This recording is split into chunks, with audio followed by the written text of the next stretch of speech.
Ugh. Looks like training is going to be every evening with Preceptor Nero until we die of exhaustion. Not to mention, you're part of the team now, Electo. Electo is a very regal name, reserved for nobility usually. So, looks like you'll have to carry yourself as a noble would. Good thing you've been by me all this time. Hope you picked up a thing or two. Walk with grace, turn your nose up at everyone, and act like your shit don't stink. The rest will be too dumb to look any further beyond that. Just carry yourself with confidence in all things, and you'll be just fine. Plus, you have my word. Gotta make this House Fane stuff work for me in some way. And by proxy, work for you, I suppose.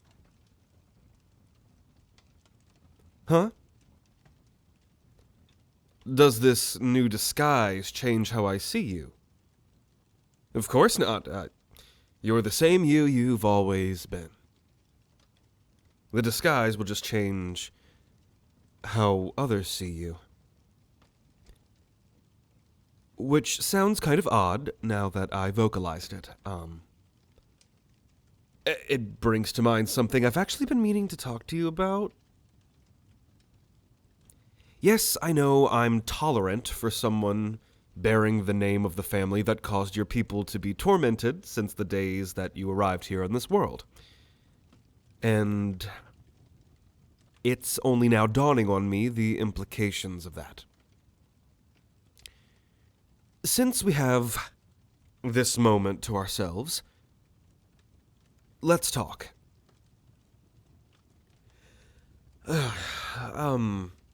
By all rights, I should be treating you as anyone of House Fane would treat a half-blood. As any human in this fucking city would treat a half-blood. But I haven't been.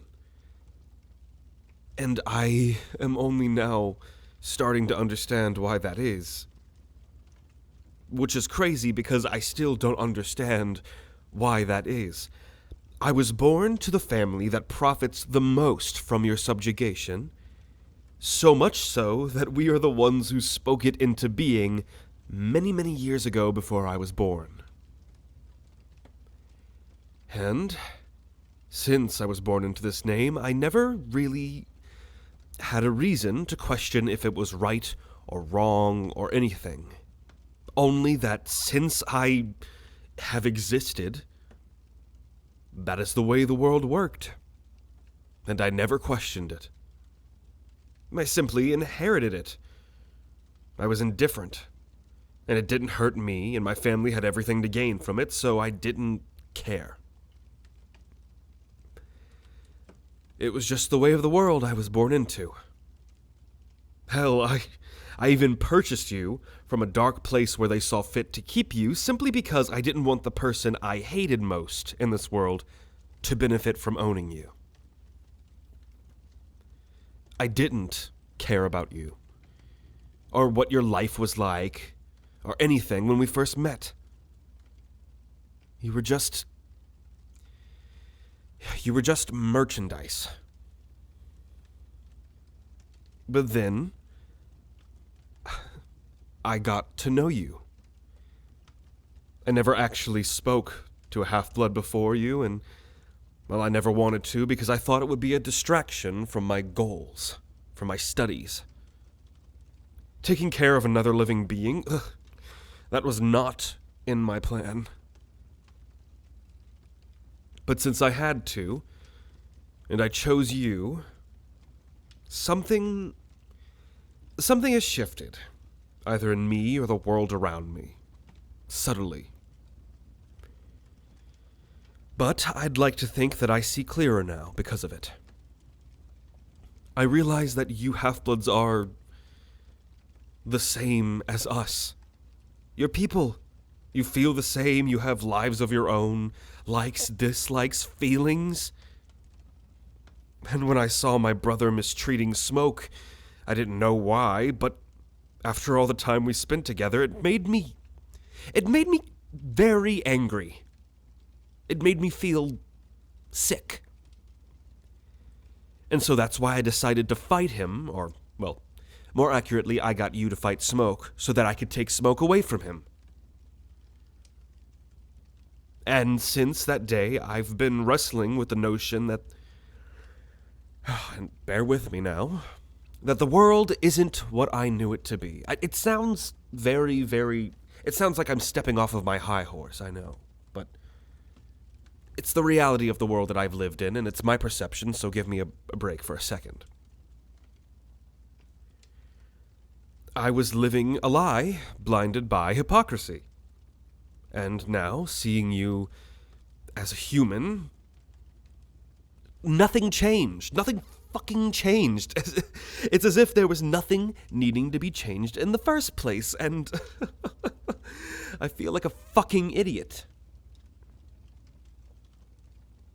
And I am, because this entire time, you have been your own person, just the same as anyone else who walks on this God's forsaken rock.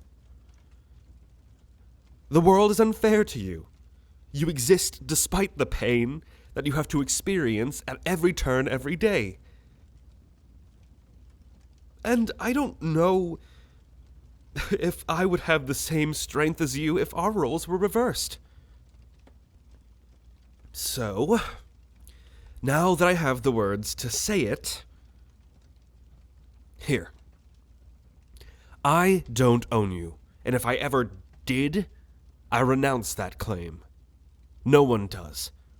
Once this is all over, I will do all in my power to help you and all the half-bloods escape this torment my family has placed upon you since you.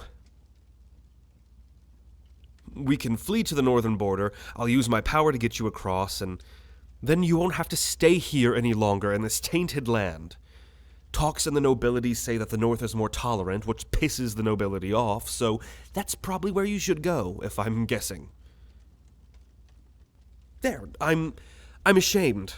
I'm ashamed that it took me this long to figure it all fucking out. And it was because of you. You pulled the film away from my eyes and showed me the reality that I was kept from for so long. We are the same, and your people deserve far better than what they've been getting here. I swear on my life, since House Fane wrought this poison unto the land, I, as a Fane, will do all that I can to purify it, and atone for my fathers and their fathers' sins. Thank you for changing me. For the better.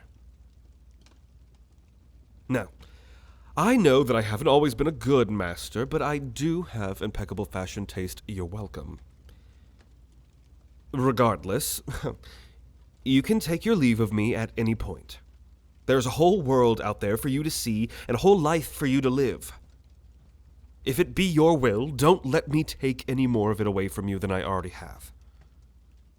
The decision is yours, a decision that you were robbed of so long ago.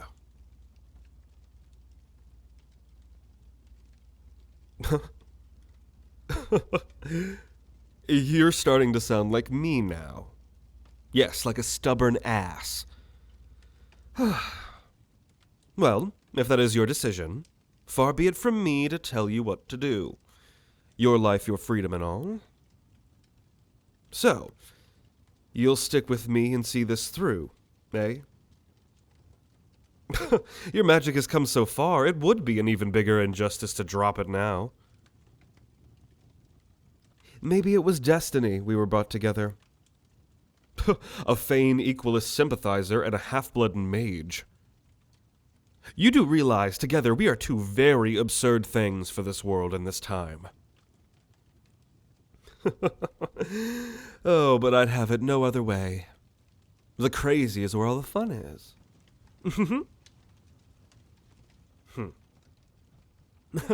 Now that we've gotten that all out of the way, let's make a game plan for how we're gonna take down that golden asshole Augustine. I kinda wanna crush him with an ice boulder, not gonna lie. No, I'll just claim it was self-defense. Look, I still have a long ways to go. But I'm better now, ish. And Electo, did you get the mail today? 'Cause there's another fucking letter on the table. I swear to the divines, if people keep breaking into our dorm, I'm just gonna learn trap magic to maim these motherfuckers. Ugh, what is it now? Huh? Wait. It's not just a letter, it's a spell. A page ripped from some old book detailing a certain magic. I've never seen this symbol before. It's supposed to be a glyph? And the page looks so old, if I try to hold it the wrong way, it'll turn to dust. Hemar Nerva Dalim. It's a spell to turn a person into a puppet by controlling their blood? What the actual fuck? The spell calls for their blood to be used as paint. What kind of sick fucking idea is this? How does this even exist? Wait a minute. Wait, no. The 12 Brazier. The banned school of magic. The power. This is blood glyphs. How did this even get in the academy? No, fuck that. How did this even get here on this fucking world? Whoever put this in our room has access to something that should have been burned hundreds of years ago. And why the fuck did they leave it with us? What is this, some kind of test? Is this the academy maybe trying to see if we're blood mages? No, that's a fucking stupid idea because they can't have this shit either. I take it it's the same people that left the last note. It's all cryptic and serial killery. Ugh. Half-Blood, Electo. I have a feeling that we are being keenly watched right now, and we're being assessed for something. Let's not draw too much attention, okay?